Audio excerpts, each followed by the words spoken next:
교회에 대해 보도가 있었습니다. 사실 좋은 얘기가 아니라 민망하고 부끄러운 일들이 계속 보도가 됐었습니다. 지난 8월 27일에는 MBC PD수첩에서 제목이 목사님 돈을 어디에 쓰셨습니까? 그런 제목으로 부천에 있는 처음교회 윤영재 목사를 다루었습니다. 윤 목사는 교회로부터 매년 200만 원 정도 월급을 받는다. 떠서보다 항변을 많이 했는데요. PD수첩에서 방송된 그의 쓴심이는 상상을 초월했습니다. 제기된 의혹은 윤 목사의 가족 명의로 연결이 가입한 아파트와 땅들, 닭골 땅, 새아이 유학비용, 회원권이 8억 가까이 되는 고급 실버타운 회원권, 부천 지역 백화점들의 최고 회원인 윤 목사의 부인의 쓴심이들, 이런 것들을 충당하기 위해서 교회는 40가지가 넘는 헌금 루트가 있었고요. 헌금 종류가 있었습니다. 이런 헌금들에 대해서 불투명한 사용들 때문에 또 문제가 되었습니다. 5개의 교회를 그냥 회사 일반 용어로 하면 M&A죠. 5개의 부도가 난 교회들, 150억, 200억짜리 교회를 줬다가 7, 80억 정도 들어가는 교회들을 7, 80억 빚 내가 갚아줄게 그렇게 하고 교회들을 인수했습니다. 그리고 그 교회들에는 자기 아들들을 목사가 보냈습니다. 이런 게 보도가 됐습니다. 9월 14일 SBS 그것이 알고 싶다에는 장애인들의 성자로 불렸던 거지 목사 한승주 씨의 이중 생활이 폭로되었습니다. 제가 한승주 씨라고 말씀드린 것은 한승주 씨는 목사로는 알려졌지만 확인한 결과 신학교도 나오지 않았고 그 해당 교단이라고 말하는 것도 소속되어 있지 않은 거짓 목사였습니다. 장애인으로서 거짓 출신이었던 한 씨는 목사 행세를 하며 장애인을 돕는다는 것이 이단 사례로 알려졌고요. 유명한 사람이 되었습니다. 그래서 그런 이런저런 많은 후원금들을 가지고 실로암 연못의 집이라는 것을 세워서 장애인들을 돕는 일로 유명한 목사가 되었습니다. 군청에서 종료하고 월 3천만 원씩 재정을 지원했습니다. 이런저런 돈을 가지고 SBS 보도 내용으로는 바로 무분별로 돈을 사용했고 장애인들을 폭행했고 심지어 성추행하는 일도 했습니다. 9월 15일 날 MBC 뉴스데스크에는 화곡동에서 건축 중인 그러다가 공사가 중단된 은성교회 정봉주 목사 사례를 보도했습니다.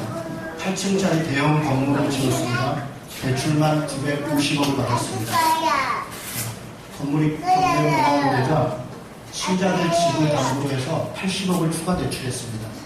그럼에도 선교한다고 캄보디아에다 땅을 63억짜리를 구입했고 정병부 목사가 퇴직하게 되니까 30억을 퇴직금으로 지급했습니다. 이런 목사들의 부패와 타락을 접하면 정말 참담하게 그를 이룰 때가 없고 절망스러운 마음이 드는 것이 사실입니다. 더 답답한 것은 목사와 교회 지도자들이 이런 엄청난 불의를 저지르고 있음에도 무조건적으로 믿음으로 순종하고 복종하면서 그 교회에 출석하고 있는 신자들입니다. 담보도 하고 투자하고 이익 등으로 각종 이해관계 때문에 어쩔 수 없이 나가고 있는 사람들도 있습니다. 그러나 상당수 신자들은 무엇이 옳고 무엇이 그른지 스스로 판단하지 않고 눈 감고 귀 닫고 그저 목사와 교회 지도자들의 말을 무조건 따르는 것이 믿음이고 순종이라고 생각하고 있었습니다. 제가 그 MBC PD수첩을 보면서 정말 답답했다면 윤영재 목사가 PD하고 만나서 이렇게 대화를 합니다. 그게 어디 MC에서 하는 게 아니라 코디쇼에서 만나는 게 아니고 교회 예배당에서 만났습니다. 그 앞에 신자들이 다 앉아 있습니다. 얘기하다가 누가 봐도 거짓말을 하는 건데 신자들한테 묻습니다. 그렇지 않습니까? 이렇게 물으니까 거기 있는 신자들이 아멘 맞습니다. 이렇게 다 하다 보면 저는 그게 더 절망스러웠습니다. 도대체 거짓말을 하는 목사도 절망스럽지만 자기 눈앞에서 거짓말을 해도 도저히 그걸 분별하지 못하고 무조건 옳다 박수치고 하는 것 참 절망스러웠습니다. 오늘 우리가 읽은 디모데전서 4장 본문은 거짓 목회자, 거짓 교사와 거짓 교사가 어떠한 것인가, 참 교사는 어떤 가르침을 해야 되는가, 어떤 삶을 살아야 되는가를 설명하는 그런 책입니다. 디모데전서는 바울이 기록한 목회 서신이라고 하는데요. 에베소 교회를 목회하게 된 디모데를 격려하고 그가 어떤 자세와 내용으로 목회해야 하는가에 대해서 아주 구체적으로 이야기를 하고 있습니다. 내용을 이렇게 보면 물론 문화적이고 상황적으로 일부 수정해야 되는 부분들은 있지만 대체적으로 현대 우리가 살고 있는 현대 교회에서도 바로 그런 적용이고 우리가 없는 그런 내용들로 가득 차 있습니다. 그런데 비단 이런 내용들은 목회자에게만 해당되는 것이 아닙니다. 목회자만 준행해야 될 그런 내용도 아닙니다.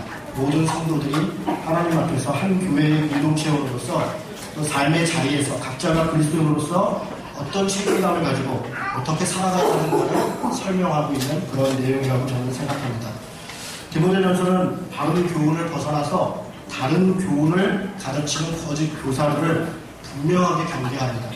그리고 이를 따르는 어리석은 신자들을 강하게 책망합니다. 디모데전서가 말하는 다른 교훈은 크게 보면 두 가지입니다. 첫째는 율법주의입니다. 두 번째는 영지주의라는 것입니다. 오늘 우리가 읽은 4장 6절부터 그 앞에 보면 4장 1절부터 5절 중에 3절에 뭐라고 되어 있냐면 혼인을 금하고 어떤 음식물은 먹지 말라고 할 터이나 이렇게 되어 있습니다. 율법주의는 여기서 한 가지 예를 드는 겁니다. 어떤 음식을 먹어라 말아라 이렇게 규정을 정해놨다는 겁니다. 물론 고린도전서에 가보면 그게 제사 지냈던 음식이나 혹은 다른 우상 숭배를 했던 음식들 뭐 이런 거 가능성이 높습니다. 그런데 그런 것에 대해서 목회자가 먹어도 된다, 먹지 말아야 된다 딱 정해놓고 그것을 따르면 하나님을 쫓아가는 것이고 그렇지 않으면 안 하는 것처럼 그렇게 얘기합니다. 처음에는 우상 숭배했던 음식으로 시작했습니다. 그러나 갈수록 그 개수는 많아졌습니다. 복잡해졌습니다. 그리고 심지어는 제가 최근에 들었던 어떤 설교에서는 어떤 목사님이 이렇게 설교를 하십니다. 우리의 몸은 거룩한 것이다. 하나님의 전이다. 그래서 더러운 것을 함부로 들어가서는 안 된다. 물론 뭐 담배 피지 말아야 된다. 술 마시지 말아야 된다. 그런 이야기를 합니다. 더 심각했던 것은 이런 겁니다. 그분이 커피를 안 좋아하시는 건가요? 커피는 몸에 안 좋습니다. 물론 커피 안 좋죠, 몸에. 그러니까 커피를 마시는 거는 우리 몸에다 독을 넣는 겁니다. 우리 커피 마시지 맙시다. 이렇게 설교를 합니다. 신자들이 다 아멘을 합니다. 제가 그걸 보면서 화가 났습니다. 커피는 마시고 안 마시고는 스스로 선택하시면 되는 겁니다. 카페인이 안 좋죠. 그러나 어린아이들이 성장할 때 몸에 안 좋은 건 사실입니다. 어른들이 그것을 기호로 한두 잔 마시는 게 무슨 문제가 되겠습니까? 이것을 거기다 적용을 해서 이렇게 율법을 만드는 겁니다. 목사가 여기 서서 제가 오늘 이렇게 설교할 이 결론을 끝으로 우리의 교회는 앞으로 커피는 절대로 마시면 안 되겠습니다. 할렐루야. 이렇게 하면 여러분들이 아멘을 하든 아멘을 안 하든 예배는 끝나게 될 겁니다. 그리고 나서 어떤 일이 벌어지냐면 우리 교회에서는 커피 마시는 일이 없어질 가능성이 없습니다. 안 그러면 저하고 왼수가 될 가능성이 없죠. 그렇습니다. 제가 나타나면 커피를 마시다가도 뒤로 숨기게 됩니다. 이런 게 율법주의입니다. 그것으로 신앙의 판단이 됩니다. 목사님이 강단에서 커피 마시지 말라 그랬는데 왜 커피를 계속 마시냐? 그것 때문에 서로 신앙의 기준이 됩니다. 이런 것이 율법주의입니다. 영지주의에 대해서 지금 이걸 설명하면서 3절에 혼인을 금했다 이렇게 얘기했습니다. 혼인을 금했다는 것은 영적인 것은 아름다운 것이고 육체적인 것은 더러운 것이다. 이것이 아주 깊이 들어가서 결혼도 하지 말고 그냥 순결하고 깨끗하게 살아야 된다. 그렇게 해서 혼인을 금했다는 이 영지주의의 대표적인 주장 중에 하나입니다. 영적인 것은 거룩한 것이다. 영적인 것을 더 많이 확대하면 이렇게 얘기할 수 있습니다. 교회에서 하는 것은 영적인 것이고 세상에서 하는 것은 세속적인 것이다. 그래서 세상에서는 그냥 밥 먹고 살기 때문에 헌금 내려고 어쩔 수 없이 일하는 것이고 우리는 교회를 통해서 열심히 전도하고 열심히 구제하고 열심히 선교하고 그렇게 사는 것이다. 그렇게 가르치면 그렇게 해야 될 가능성이 없습니다. 이게 목회자의 설교나 그 교회가 정한 어떤 법이 되는 것입니다. 지금 이 디모데 전서에 그런 내용이 있는 겁니다. 율법주의 또 영지주의를 통해서 잘못된 가르침들을 가르치고 그렇게 행하는 것이 신앙이 좋은 것이고 그렇게 하는 것이 하나님이 더 기뻐하는 것이다. 그렇게 가르치는 자들이 있다는 것입니다. 자기 기준으로 자기 규칙을 만들고 그것을 사람에게 의무를 씌웁니다. 그리고 그것으로 사람을 판단하고 평가하는 것 이런 것들이 우리에게 강요되고 형식적인 순종, 외형적인 순종 그러다 보니까 그런 엄청난 일을 벌이고도 그렇지 않습니까 하면 무조건 예, 아멘 그렇습니다. 그렇게 해야 됩니다. 여러분 제가 그 은성교회 사례를 들으면서 깜짝 놀랐던 게 성도들이 거기에 몇 명 안 됩니다. 150명 정도가 돼요. 그런데 그 성도들 집을 담보로 해서 80억을 대출할 겁니다. 한 집마다 교회 건물은 대출을 할 수가 한계가 있으니까 집마다. 여러분 제가 오늘부로 이 건물을 우리가 삽시다 이렇게 선포한 다음에 믿음으로 각 집에서 다 대출해서 1억씩 냅시다. 이렇게 하면 여러분은 둘 중에 하나 결정해야 됩니다. 교회를 떠나던가 대출을 하던가. 그렇지 않겠습니까? 저를 내쫓을 가능성은 내쫓을 수 있는 방법은 거의 없을 가능성이 있습니다. 왜냐하면 제가 여기서 버티니까. 여러분들이 투표를 해서 탄핵을 해도 제가 안 나가면 법정 소송을 해야 될 것이고 1심, 2심, 대심과 대법원까지 가는 동안 한 2년은 걸릴 겁니다. 그러는 동안 반은 여기서 사라집니다. 에이 더러운 거 내가 나가지. 그럴 가능성이 없습니다. 그리고 제가 친한 사람들 몇 명 이렇게 오셔가지고 앞서다주고 같이 갑시다 이러면 저를 쫓아낼 가능성이 거의 없을 가능성이 없습니다. 결정을 해야 됩니다. 여러분이 1억을 대출을 해서 가지고 오시던지 교회를 떠나든지. 그게 무서운 겁니다. 그게 신앙의 맹종의 맹신의 무서움이고 그게 율법주의와 영주주의의 무서움입니다. 4장 3절에 이렇게 얘기합니다. 하나님께서 지으신 모든 것이 선함에 감사함으로 받으면 거둘 것이 없나니 하나님의 말씀과 기도로 거룩하여 지니다. 지금 바울은 시선을 바꾸는 것입니다. 그들이 율법주의로 어떤 영지주의로 무엇이 옳으냐 무엇이 그르냐 무엇이 무엇을 행하는 것이 맞냐 틀리냐 이런 것을 논쟁하는 동안 바울은 지금 하나님께서 지으신 것은 모든 것이 선하다. 하나님을 바라보고 하나님께로 초점을 돌리고 있습니다. 내가 무엇을 해야 하나님 앞에 오르냐 나를 기준으로 두는 것이 아니라 하나님이 우리에게 원하시는 것이 어떤 것이냐 그것을 돌아갑니다. 그것을 어떻게 판단할 수 있습니까? 하나님의 말씀과 기도로 거룩해진다는 것입니다. 뒤에 좀 더 나오겠지만 결국은 스스로 하나님의 말씀을 통해서 스스로 분별해야 됩니다. 말씀을 모르니까 그런 어리석은 일들이 일어납니다. 왜 제가 여기서 1억을 대출해갖고 말을 오라 그러면 대출할 수밖에 없습니까? 관계도 그렇지만 그게 하나님의 뜻이라고 하나님의 말씀에 그렇게 가르침이 있다고 하면 아마 많은 사람들이 목사님이 그렇게 얘기하니까 그런가 보다 그렇게 할 가능성이 없습니다. 그렇게 할 가능성이 대단히 없습니다. 스스로 성경을 읽고 스스로 해석하지 않고 하나님 앞에 스스로 기도하지 않고 목사를 통해서 기도를 받으려 하고 목사를 통해서 기도를 드리려고 하고 목사를 통해서 말씀을 해석받으려고 한다면 여러분은 거의 제가 하자는 대로 할 가능성이 높습니다. 그렇지 않겠습니까? 하나님의 말씀과 기도로 거룩하여지는 것이고 그것은 스스로가 판단해야 된다 그렇게 이야기하는 것입니다. 6절은 이렇게 얘기합니다. 내가 이것으로 형제들을 깨우면 그리스도 예수의 좋은 일꾼이 되어 믿음의 말씀과 내가 따르면 좋은 교훈으로 양육을 받으리라. 하나님의 말씀과 기도로 가르치는 그것으로 형제를 깨우는 것이 그리스도 예수 안에 좋은 일꾼이 되도록 한다는 것입니다. 그리고 좋은 교훈으로 양육을 받으리라 라고 하는 것은 초대교회에도 각 교회 또 각 모임마다 가르치는 그 일정한 커리큘럼이 있었습니다. 일정한 내용들이 있었습니다. 그런 내용들 좋은 교훈, 바른 교훈에 대해서 바르게 배워야 되고 바르게 행해야 된다 그걸 얘기하는 겁니다. 그리고 이것을 피하라고 합니다. 7절 말씀 같이 읽도록 하겠습니다. 읽습니다. 망령되고 타락한 신앙을 벗어버리고 경건에 이르도록 내 자신을 연단하라. 그러면 이게 중요합니다. 망령되고 허탄한 신화를 벗어버려라 이렇게 얘기하고 있습니다. 여기서 망령되고 허탄한 신화는 당시에 있었던 그리스 로마 신화를 했던 엄신론적인 어떤 소위 영적인 세계가 있다는 겁니다. 그래서 무엇이 영적인 것이냐 무엇이 천상의 세계냐 이것을 논쟁하고 토론하느라고 세월을 다 보냅니다. 심지어는 이런 일도 있었습니다. 여러분 제가 한번 여쭤보겠습니다. 바늘 하나에 천사가 몇 마리가 앉을 수 있겠습니까? 여러분 지금 이런 질문을 드리고 혼나가죠. 바늘 하나에 천사가 몇 마리가 앉을 수 있을까요?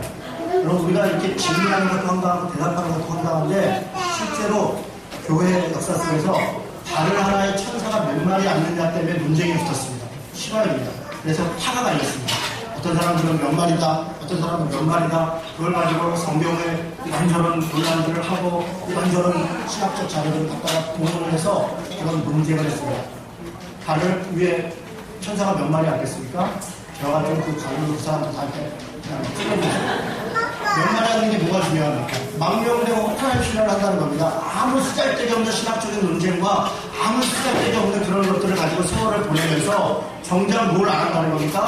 경건의 이름을 수행하지 않는다는 것입니다. 자신이 바르게 하나님을 섬기고 그리스도로서 온전히 살아가는 것에 천착해야 되는 사람들이 무엇이 옳냐 무엇이 그르냐 그걸 가지고 논쟁하고 그것으로 사람을 올가매고 그렇게 만들어버리고 그것을 쫓아가는 그런 어리석은 일들이 벌어지고 있다는 것입니다.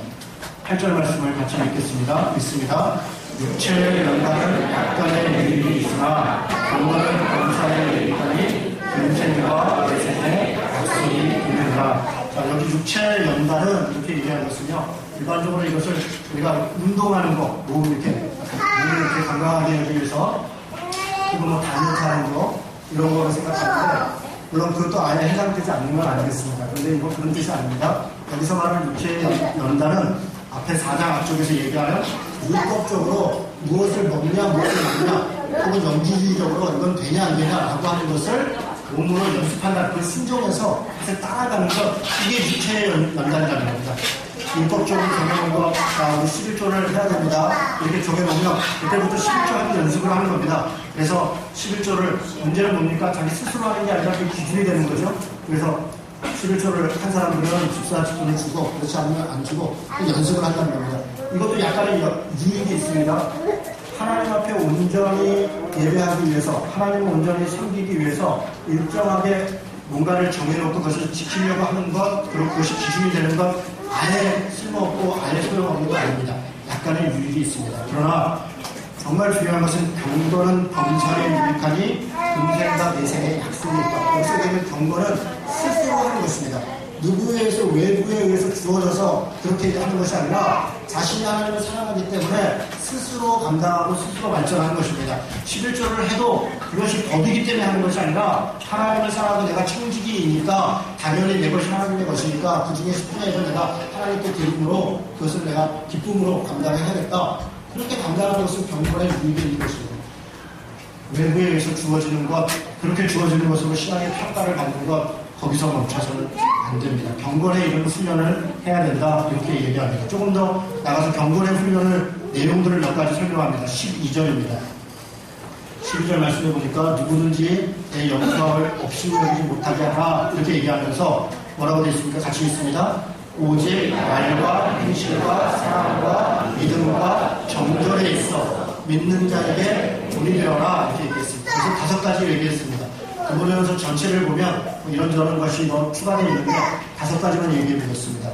5가지. 첫 번째 오직 말로 본이 되라는 것입니다. 말로 본이 되라는 것 어떻게 하는 것입니까? 뭐 여러 가지 얘기해서 제가 볼 때는 온유한 것입니다. 온유한 것. 말을 급하게 성질 난다고 다 하는 것이 아니라 다른 사람 말을 들을 줄 아는 온유함, 오래 참고 그리고 경청하는 것, 다른 사람 이야기를 듣는 것 그것을 훈련해야 된다는 것입니다. 훈련해야 된다. 여러분 우리가 이렇게 살다 보면 자동차 사고가 될지 않고 또는 뭐 이런저런 일들로 민원을 제기하기도 하고 하다 보면 화가 날 때가 있습니다. 왜 말도 안 되게 이걸 안 해주나? 왜 이런 일이 나한테 벌어졌나? 그 순간적으로 화가 납니다. 화가 나는 건 있을 수 있으나 그러나 자신 스스로는 돌아줘. 어느 감정선 이상의 내가 화를 내고 있다면 훈련이 안 되는 겁니다. 내가 내 감정을 컨트롤하지 못하고 주위에 누가 있는지 없는지도 생각하지 않고 어떤 상황인지도 보지 않고 그냥 화부터 내고 내가 하고 싶은 말을 다 해버리면 그것은 훈련되지 않는 것입니다. 해야 될 말 하더라도 인내하고 온유한 마음으로 그렇게 하는 겁니다. 상대방의 이야기를 먼저 듣는 것입니다. 사실 이건 저에 대한 이야기입니다. 저는 우리 좀 아이들도 있고 다 있지만 제가 굉장히 그 화를 순간적으로 많이 내는 사람이에요. 마음을 먹으니까 조금 낮았습니다. 조금 낮은 게 있는데 차가 가다가 이렇게 접촉사고가 났습니다. 제가 하나도 잘못하지 않았어요. 그런데 상대방이 나와가지고 제가 좋게 얘기하고 싶었는데 뭐라고 신경을 내니까 저도 이제 화가 나는 거죠. 우리 집 애들도 다 있습니다. 아내도 타고 있는데 내려가지고 얼마나 소리를 그 동네가 다 처음 쳐다보게 울릴 정도로 그 아저씨가 저 때문에 지가 팍 펴고 저는 그게 이긴 줄 알았어요. 이긴 게 아니죠. 우리 집 아이 내 안에 다 보고 있는데 뭘 배웠겠습니까? 그럼 부끄러운 일을 하고도 그냥 내가 이겼다 이렇게 생각하고 그래, 내 말이 맞았어. 내 말이 맞은 게 중요한 게 아니라 그 상황에 내가 어떻게 처신을 써야 되는가 그걸 훈련하지 못한 것이죠. 다른 사람 말을 듣고 경청하고 훈련해야 됩니다. 저는 요즘 이렇게 생각합니다. 길거리에서 무슨 일이 벌어지면요. 난 아직 10일 붙으면 우리 교회 김 집사님이시다 생각합니다. 우리 교회 권사님이시다 생각하고 어쩌다 저분이 교회 찾다가 우리 교회 방문할 분이시다 생각하고 우리 교회 분이다 생각하니까 화를 못 내요. 화를 낼 수가 없죠. 목사가 신자하고 길거리에서 차 부딪혔다고 해서 내려가지고 역사를 잡고 그럴 수 있겠습니까? 못하는 거죠. 우리 교회 교인이다 생각하고 죄송합니다. 아이 그럴 수 있죠. 그렇게 하십시다. 이렇게 처리하는 거죠. 생각을 바꾸면 말도 조심하게 되고 듣는 것도 조심하게 됩니다. 사랑을 훈련해라 이렇게 얘기했습니다.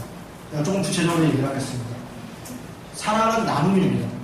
뭐 말로 사랑하는 것도 물론 다 사랑이지만 구체적으로 얘기하면 주머니를 나누는 것이 사랑입니다. 어떻게 해야겠습니까? 개인이나 후원할 기관이 잘 됐으면 좋겠습니다.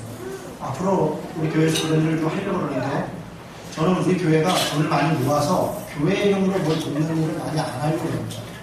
교회 이름으로 선교하는 일도 많이 안 하려고 합니다. 대신 후원했으면 좋겠는 기관들을 소개해 주려고 합니다. 소개해주고 여러분들이 마음에 드는 것, 꼭 필요하다고 생각하는 것을 스스로 하는 것입니다. 아예 안 하는 것은 안 됩니다. 내가 밥 하루 3끼 먹는데 내 돈 중에서 단돈 얼마도 이웃 사람을 위해서 나누지 못한다. 누굴 도와야 될지 모르죠. 그래서 내 스스로 결정하지 말고 잘하고 있는 단체를 통해서 하는 게 좋습니다. 그래서 그런 것들을 앞으로 소개를 하면 또 지금도 하고 계신 분들 많이 계신 줄 압니다. 꾸준히 돕고 최선을 다해서 도와서 그런 일들을 적은 금액이라도 꾸준히 하는 게 좋습니다. 특히 결혼한 전년 부부들한테 부탁하고 싶은 것은 양가 부모님께 반드시 용돈을 드려야 됩니다. 나도 먹고 살기 힘든데요. 물론 그렇죠. 적은 돈이라도 꾸준히 하는 겁니다. 5만원, 단돈 몇만 원이라도 그냥 자동이체를 해놓는 거예요. 내 월급에서 저는 부모에 대한 당연한 도리이고 그 액수는 할 수 있으면 점점 늘려가는 게 좋습니다. 사랑을 훈련해야 됩니다.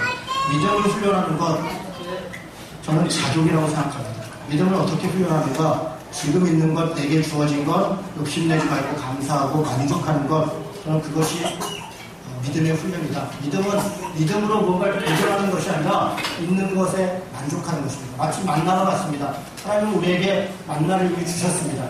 그리고 나서 하루에 필요한 만큼씩 거둬라 이렇게 얘기합니다. 더 많이 거두면 썩는다는 겁니다. 그런데 지금 이 땅에 우리가 자본주의 사회에서 살 때 우리에게 더 많은 것을 하나님이 주십니다. 어떤 사람들에게 오늘 아침에 우리가 강의 중에 얘기했습니다. 이렇게 하면 좋겠습니다. 만약에 여러분 중에 어떤 분이 한 달에 1,000만 원을 번다고 합시다. 굉장히 많은 돈입니다. 자기 가족들 생활하는데 한 달에 300만 원만 있으면 된다고 봅시다. 남은 700만이 남는 거죠. 700만 원은 내 돈이 아닌 겁니다. 그건 내 돈이 아닙니다. 700만 원 가지고 집도 크게 짓고 차도 넓게 사고 좋은 옷 입고 좋은 밥 먹으라고 준 게 아니고 내 생활을 또 남는 거는 너를 통해서 다른 사람에게 주려는 것이다. 그리고 필요한 것을 전하려고 하는 것이다. 그런 마음으로 살았으면 좋겠습니다. 그런 마음으로. 물론 300만 원 필요한데 200만 원밖에 못 버는 분도 있죠. 200만 원밖에 생활하는 것입니다. 생활하면서 자족하고 감사하고 그러면서도 조금씩 나누려고 노력하는 것 그것이 자족이다 이렇게 생각합니다. 여기 순결을 연습하라, 정결을 연습하라 이렇게 얘기했습니다. 우리 아이들도 있고 그런데요. 정말 유혹이 많은 시대입니다. 청년 때 정욕을 다스려야 하고 결혼한 부부는 정절을 지켜야 합니다. 온갖 미디어들이 우리에게 성적인 유혹을 가하고 있습니다. 그런 것에 마음과 시간을 뺏기지 않도록 해야 합니다. 여러분 아이들을 집에 놔두고 그냥 부부가 이렇게 직장을 다니고 그냥 방치해두면 아이들은 되게 이렇게 할 가능성이 있습니다. 인터넷이나 게임을 하고 있거나 인터넷을 통해서 포르노 사이트를 들어가거나 이런 것들을 클릭할 가능성이 있습니다. 그렇게 자기도 모르게 중독된 아이들 정말 심각히 줍니다. 여러분 아이들만 그런 게 아니에요. 어른들도 마찬가지입니다. 시간 남고 인터넷에 들어가서 여기저기 돌아다니다가 불필요한 메일 들어온 거 한 번 클릭했다가 쭈루식으로 들어가고 2번 들어가고 3번 들어가다가 나도 모르게 성적으로 타락하게 됩니다. 상상이 현실이 됩니다. 그런 것에 우리의 시간과 마음을 뺏겨서는 안 됩니다. 순결을 지켜야 됩니다. 요즘 이렇게 얘기합니다. 결혼하기 전에 순결을 지켜야 된다면 에이 이런 고기 타고는 얘기를 이렇게 얘기합니다. 만난 지 100일 됐는데 아직 키스도 안 했어? 에이 거짓말 이렇게 얘기합니다. 연예인들이 나와서 그렇게 얘기합니다. 우리 애들이 그걸 보면서 그렇구나. 만난 지 한 달 만에 손 잡고 한 달이 지나면 당연히 키스를 하는 거구나. 100일이 지나면 같이 자는 거구나. 그렇게 배웁니다. 아니요. 그렇지 않다는 걸 가르쳐야 되고 당연히 그렇게 안 하는 것 그것이 창피한 게 아니라는 것을 우리 아이들이 알아야 됩니다. 부부도 마찬가지입니다. 결혼해서 자기 부인에게 자기 남편에게 정절을 지키는 건 당연한 것입니다. 자기 마음대로 자기 뜻대로 행하는 것 그렇게 할 수 없습니다. 그렇게 하면서 예수를 믿는다 말할 수 없습니다. 그런 사람에 대해서 4장 1절에 이렇게 얘기합니다. 그러나 성령이 밝히 말씀하시기를 후일에 어떤 사람들이 믿음에 떠나 미혹하는 영과 귀신의 가르침을 따르리라 하십니다. 미혹하는 영과 귀신의 가르침을 따르는 자들입니다. 자기 양심의 화인을 맞아서 외식함으로 거짓말하는 자들입니다. 믿음에 대해서, 사랑에 대해서, 정절에 대해서, 믿음에 대해서 우리가 훈련하지 않고 그냥 그렇게 방치되어 있다고 하면 나중에 우리는 귀신의 영을 쫓게 될 것이고, 그리고 양심을 화인 맞은 자로서 자신이 무엇을 잘못하고 있는지도 조금도 인식하지 않을 뿐 아니라 오히려 그것으로 다른 사람들에게 해를 미칠 가능성이 있습니다. 그래서 어떻게 해야 됩니까? 경건의 이르기를 연습해야 됩니다. 신앙생활도 연습해야 되고 삶을 반듯하게 사는 것도 연습해야 되는 겁니다. 여러분, 앞으로 기회가 되는 대로 12월달이 될 것 같은데요. 우리 교회에 내년에 무엇을 우리가 연습하고 지켜야 되는가 교회에서 정해주지 않겠어요. 우리 스스로 정하는 겁니다. 지난번에 우리가 불편하게 살기 스스로 정했던 것처럼 개인의 경건 생활을 위해서, 교회 생활을 위해서, 직장에서, 가정에서 각자가 지켜야 될 것 스스로 정하고 스스로 지키는 세련을 내년 1년 동안 해보려고 합니다. 아침에 큐티도 하고 기도도 하고 각자가 큐티할 사람들은 큐티하고 큐티하지 않고 다른 모습을 해야 할 사람을 정하고 기도 시간도 정하고 각자 이렇게 해서 그것을 스스로 좀 훈련해 나가고 경건의 일을 좀 연습하고 했으면 좋겠습니다. 마지막으로 말씀 정리하겠습니다. 지난번 제가 술에 대해서 설교를 한 적이 있었습니다. 술 어떻게 해야 되냐? 제가 이렇게 말씀드렸습니다. 스스로 알아서 하십시오. 종이에 쓰라고 말씀드렸습니다. 나는 술을 한 번 먹을 때 한 병만 먹겠다. 한 병을 쓰는 겁니다. 두 잔만 먹겠다. 두 잔 쓰는 겁니다. 아예 안 먹는다. 안 먹는 게 좋습니다. 이게 뭐 마시는 것도 안 먹는 게 좋은 거 아닙니까? 안 먹는 게 좋습니다. 어쨌든 적습니다. 그리고 그것을 스스로 지키는 연습을 합니다. 그걸 왜 지키지 못하냐? 욕심 때문인가? 압력 때문인가? 체면 때문인가? 스스로 따야 됩니다. 자기 스스로 자기가 정한 기준을 지켜나가는 것, 이게 훈련입니다. 마찬가지로 모든 면에 있어서 우리가 한번 스스로 적어보고 그래서 경건의 일을 좀 연습해 보려고 합니다. 그래서 그 일들을 진행해 나가실 생각이고, 사랑하는 성도 여러분, 미혹하는 영과 귀신의 가르침을 따라 망령되고 허탄한 신앙을 쫓지 말아야 합니다. 율법주의와 영지주의 등 잘못된 교리와 신앙에 빠지지 말고, 지금도 뭐 무슨 귀신을 쫓아내니 무슨 뒤통계수를 받네, 온갖 것들로 사람들을 미혹하고 있습니다. 그런 걸 쫓아다니면서 세월을 낭비하지 마시기 바랍니다. 오직 하나님의 말씀과 기도로 거룩한 자가 되어야 됩니다. 말과 행실과 사랑과 믿음과 정절에 있어서 믿는 자의 몸이 되어서 그런 성도가 됩시다. 이 믿음으로 살아가는 성도 되시기를 주님의 축원합니다.